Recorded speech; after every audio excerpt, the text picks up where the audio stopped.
Assalamualaikum warahmatullahi wabarakatuh. Baiklah teman-teman sekalian, di sini kami dari kelompok 16, kelas A akan menjelaskan hasil kerja kelompok kami mata kuliah Statistika.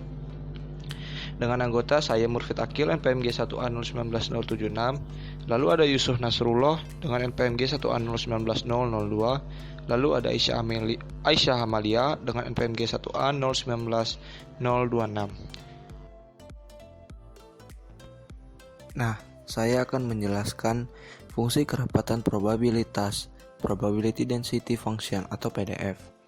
Pada data dengan variabel acak kontinu, distribusi data sangatlah rapat sehingga fungsi probabilitas tidak bisa dikenakan pada masing-masing unit data. Oleh karena itu, model distribusi ini bukan merupakan fungsi probabilitas, namun fungsi kerapatan probabilitas di mana sebuah fungsi probabilitas dikenakan pada data-data dalam interval tertentu. Hai, saya Yusuf Nasrullah. Selanjutnya ada probability mass function atau PMF yang merupakan probabilitas pengubah acak diskret karena berisikan angka yang jumlahnya dapat dihitung. Sering juga dikenal dengan fungsi kerapatan diskret. PDF sendiri adalah suatu fungsi yang menyatakan jumlah dari seluruh nilai fungsi probabilitas yang lebih kecil atau sama dengan suatu nilai yang ditetapkan. CDF atau fungsi distribusi kumulatif ini menggambarkan probabilitas suatu variabel random yang bernilai real. Ada 3 kondisi yang membuat suatu fungsi menjadi CDF. Yang pertama, fungsi tersebut tidak akan pernah menurun atau nilai tertinggi tidak akan pernah turun. Yang kedua, limit X tak hingga COV sama dengan 0. Dan juga yang ketiga, limit X tak hingga COV sama dengan 1. Kedua fungsi ini menyatakan bahwa nilai dari CDF sendiri tidak akan pernah lebih rendah dari 0 dan juga tidak akan pernah lebih tinggi dari 1. Ada 2 distribusi yang biasanya didapatkan menggunakan CDF, yaitu distribusi eksponensial dan juga random function atau nilai acak. Atau fungsi. CDF dinyatakan dengan Fx sama dengan P. X lebih kecil daripada X itu sama dengan Fx sama dengan sigma Pi lebih kecil daripada X, P dikali Pi. Dan Fx sama dengan P, X lebih kecil daripada X sama dengan P, X sama dengan X1 ditambah P, X sama dengan X2 sampai dengan P, X sama dengan Xn. Dari variabel acak tersebut, X didefinisikan dengan Fx, X sama dengan P, X lebih kecil daripada X untuk X lebih kecil daripada tak hingga dan juga X lebih besar daripada tak hingga. Fxx seringkali hanya disebut dengan fungsi distribusi saja.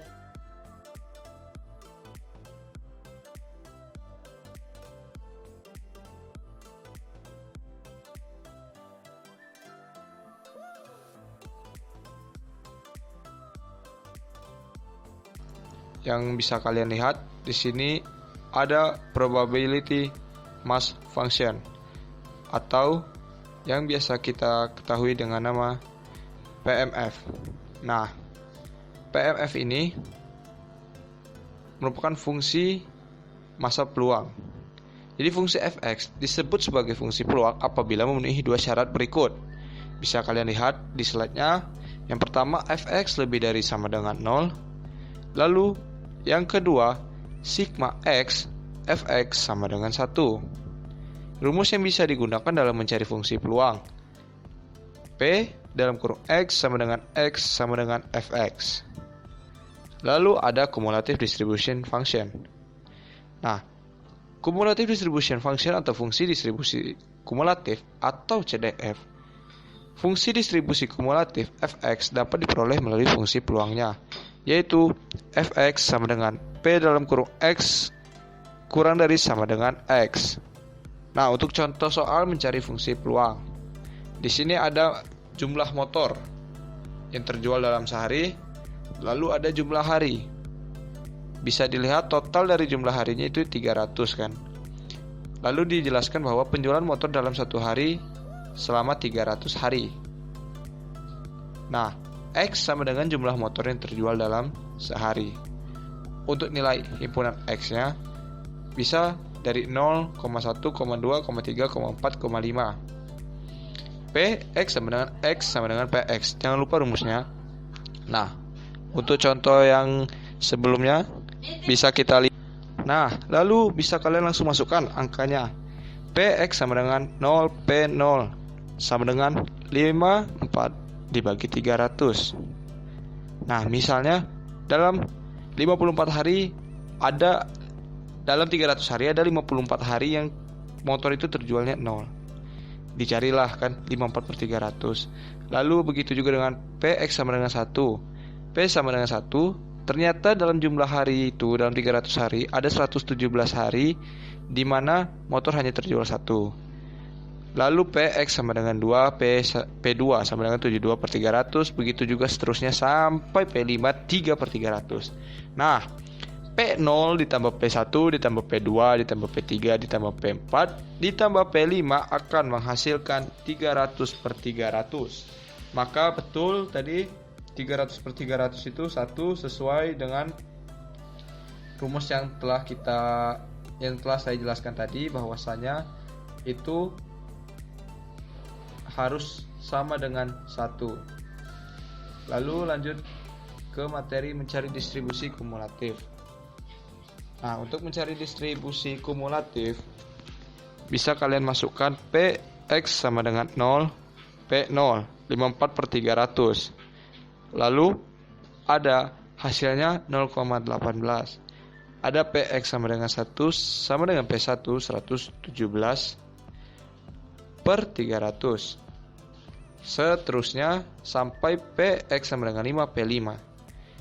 Nah, maka ketika F5 sama dengan Px kurang dari sama dengan 5 sama dengan Px sama dengan 0 ditambah Px sama dengan 1 ditambah Px sama dengan 2 tambah Px sama dengan 3 tambah Px sama dengan 4 tambah Px sama dengan 5 seperti 5 tabel yang saya jelaskan itu, maka akan menghasilkan 1.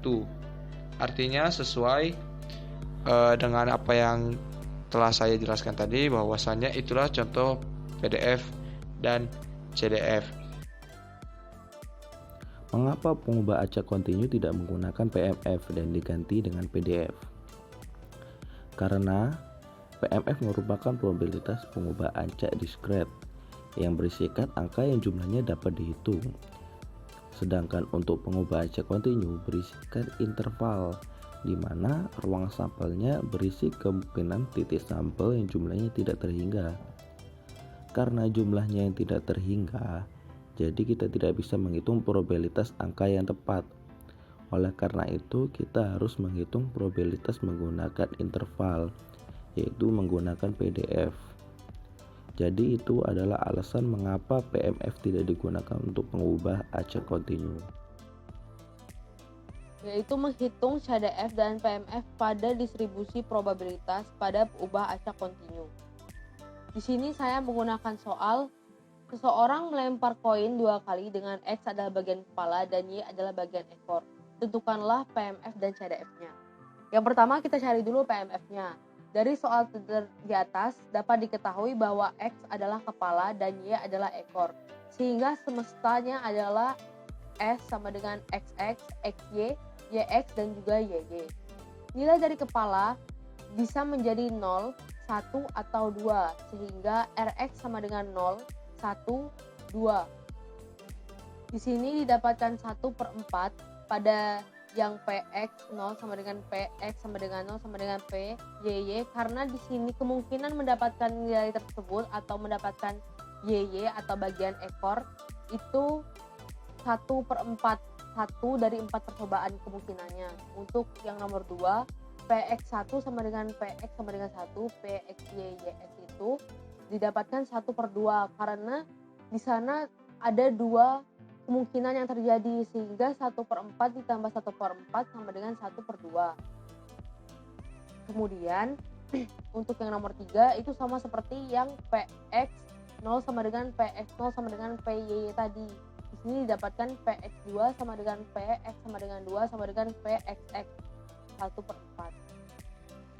Untuk CDF sendiri sebelumnya kan telah diketahui nilai dari PMF-nya, yaitu Px0 sama dengan 1/4, Px1 sama dengan 1/2, dan juga Px2 sama dengan 1/4. Untuk menemukan nilai CDF ini dibuatlah suatu pemisalan. Yang pertama, jika X lebih kecil daripada 0, maka fxx sama dengan px lebih kecil dari x sama dengan 0 untuk nilai x lebih kecil daripada 0. Kemudian yang kedua, jika 2x lebih kecil sama dengan 2 lebih besar sama dengan x, maka fxx sama dengan px lebih kecil daripada x untuk 1 untuk x lebih besar sama dengan 2. Lalu, jika 10 lebih besar dari x lebih besar sama dengan 0, lebih kecil sama dengan x dan lebih kecil dari 1, maka fxx sama dengan p, x lebih kecil sama dengan x sama dengan p, x sama dengan 0 sama dengan 1/4 untuk x lebih besar sama dengan 0, x lebih kecil dari 1. Dan yang terakhir, jika 21 lebih besar dari x, lebih besar dari sama dengan dari 1, lebih kecil sama dengan dari x, dan juga lebih kecil dari 2, maka fxx sama dengan p, x sama dengan lebih kecil x sama dengan p, x sama dengan 0 ditambah p, x sama dengan 1 sama dengan 1/4 ditambah 1/2, sehingga didapatkan hasil 3/4 untuk x lebih besar dari sama dengan 1 dan juga x lebih kecil dari 2. Sehingga didapatkan fxx sama dengan 0 untuk x lebih kecil dari 0, kemudian 1/4 untuk x lebih besar sama dengan 0 lebih kecil dari 1, kemudian 3/4 untuk x lebih besar dari sama dengan 1 lebih kecil dari 2, kemudian 1 untuk x lebih besar dari 2, sehingga berikut diagramnya dapat dilihat pada layar.